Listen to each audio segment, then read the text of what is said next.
off my sound. So, hello there, ladies and gentlemen. This is Bulltrap. You probably just heard a bunch of noise at the beginning because I had my sound turned on and I needed to turn it off.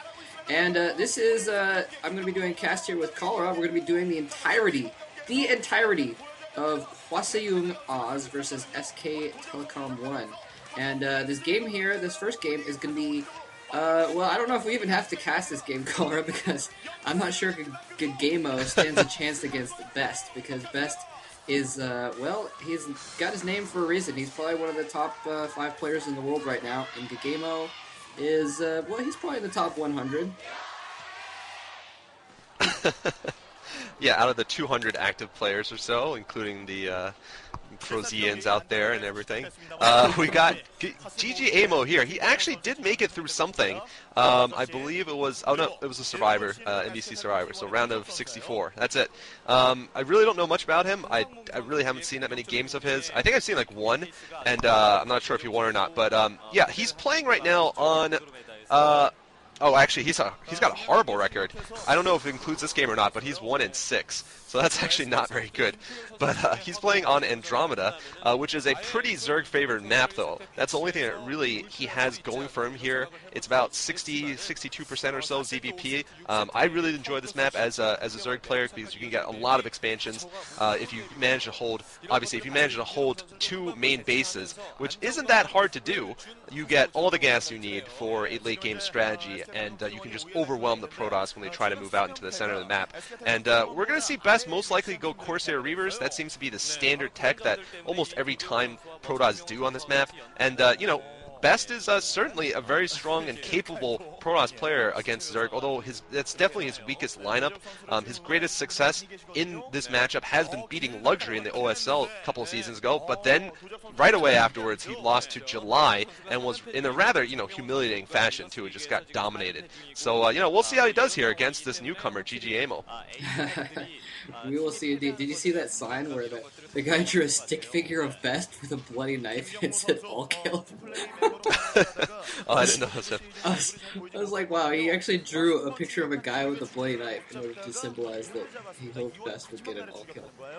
Anyway, yeah, I mean, you know, anything's possible. We've seen, every once in a while you see one of these new players that you don't expect to accomplish anything, that has never accomplished anything before, and they'll just come out and just start owning people from nowhere. And so sometimes that happens. You never know. You can never tell. You know, like Hiva or Hiva, however you pronounce it lately. You know, he used to be one of those players that you could always count to lose against a player like BeSt, and then lately he's been coming out and winning 3 or 4 games a set. And so, yeah.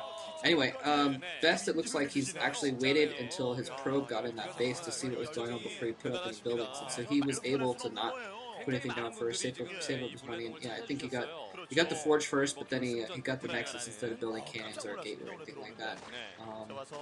And that's pretty safe to do.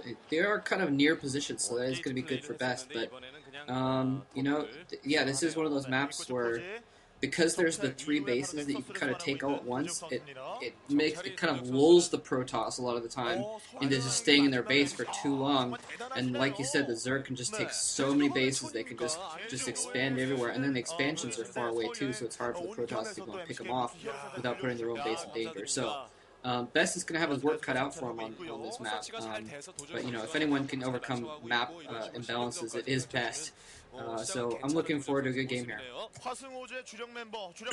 Yeah, by the way, you know, spoiler alert for the Star Leagues, but BeSt has made it through in the OSL in a very difficult group, which had Flash, Hwaseung, and Up Magic, and, you know, spoiler alert again, but, you know, this is over a week old, so that's my spoiler policy. Flash didn't make it through, you know, it was him and Hwaseung making it through, so this is definitely showing BeSt is still very, very much in the top of the notch, and wow, these are really complicated, and I've seen this kind of thing before. It looks like a brick wall, but I think it's some depiction of what he expects or wishes to have in terms of the winning. I saw in the OSL tiebreaker too. Yeah. I have no freaking clue what it means, but it doesn't really matter. So we got here a very standard opening here from both players on this map. We're going to see a 3-hatch opening here from GGaeMo. GGaeMo choosing not to go and try to expand again with his 3rd hatchery, and he's not going to probably go for any kind of fast Hydro break or anything like that. He's most likely just going to stick to that 5-hatch build that we've been seeing all the time. And BeSt looks like he's just starting off with a standard fast expand here. One thing that does come down to a little bit of luck, especially on a map like this or Coliseum where scouting takes forever for the Protoss, is just interesting enough. If you get the Zerg first on your first scout, you can go and you see a 12 hatch. You can go Nexus first, 12 Nex. If you see them after with your second scout, you have to go Forge Nexus, and if you see them with your third and last scout, you have to go Forge Cannon Nexus. Just something I was thinking about right there. He saw it second, so he could go Forge Nexus. So it's definitely in a worse economic position if you scout him last. But anyway, we're going to see a Stargate going up here, and looks like that scouting probe has some pretty good micro there, staying alive and seeing that there's no gas in the natural for the Zerg player. Yeah, the scout has not been able to get up into the main base though, so he isn't going to see the Spire until he gets a Corsair in there. He's probably expecting that, but you never know what's going to happen if you can't get that scout in. You don't know if they are going to go for a quick Hydra break or anything like that. And we have seen players do that recently. BeSt does also. I guess I'll say this in a fashion without spoiling anything, any of the OSL groups or whatever, but BeSt is going to have a really tough. Well, I guess those have all been a week. Yeah, I'll go ahead and spoil it. BeSt is playing against BeSt actually in the round of 8, and so he is going to have his work cut out for him in that to continue going on in the Stargate, because that's basically one of the few people around that could possibly beat him in a best of. So he's going to have his work cut out for him there. But he does have that Corsair out now. There's probably going to be Scourge that are going to take that Corsair out before it can do very much damage. I think the Spire is in or almost in. So they may be able to take out one Overlord or something like that. But I mean, the Corsair is pretty much for scouting purposes only at this point. He may try and build up a squad of Corsairs eventually, but even if you don't go Corsairs, the Protoss almost always does get that Corsair out, just do some scouting anyway. And like you said, there's the extra 2 hatcheries being put down in the mineral-only natural, and cannon being put in the main just in case he goes for some crazy Daedalisks or something like that. But it doesn't look like he's going to do that. He's going to play more of a macro game, which is what this map is suited for anyway, so I think that makes a lot of sense. Yeah, I'm a little bit surprised he's choosing not to go and expand once again. Usually you do want to expand again. Oh, never mind. He's going to go for it right now. So he's actually gone for a 6-hatch build here, which means he's probably going to stay at Hydras for quite a while. This looks like the opening to a big mid-game attack, which is very, very good in the in the short run. But the problem is that oftentimes, wow, looks like it's some nice dodging here. And whoa, just running around, keep staying alive, and it's quite impressive there. But a lot of times you see the Zerg cannot. Oh, and that's it. Yeah, a lot of times the Zerg can't transition to late game successfully because they've spent most of their upgrades on range attack, which is pretty useless in the late game for Zerg, and they don't usually get fast carapace either. So it's something where you want to win the mid game, obviously, and if you get to a late game, you want to have an advantage first. Anyway, we're seeing a DT out in the middle here, and looks like DT is going to just investigate this natural. Oh, he actually gets in somehow. No, is he going to get in? He gets in. Wow, I have no idea how he did that. That was amazing. And he's going to get some drone kills because of it. And there's nothing in the main for GGaeMo. Oh my god! What a huge blunder from Amo. And he's going to lose his next expansion also. Wow, that is crazy. The Dark Templar sneaking, they're killing a few drones. There's no Overlords around. And while GGaeMo was distracted, he just went in with 3 Zealots and a Dragoon and killed off an entire expansion as well. And there's going to be some syncing issues, I'm sorry. It seems like we're off timing and what we're watching on the video, so I'm sorry. But the Dark Templar does just get taken out now. We've got High Templar as well, though, and he's probably macroing up a new army. Yeah, he's putting on some more gateways, it looks like. So, yeah, this is not looking good for GGaeMo. It's basically almost GG. It looks like he might even be thinking about just going all in with what he has and trying to close the game out instead of trying to expand more, but I'm not sure if he's going to try to do that or not. But look at that, the Spire got chopped up. The Spire itself is bleeding. I wonder if spiders feel pain. Do you think that Zerg buildings they bleed? Do they feel pain also? I'm not sure.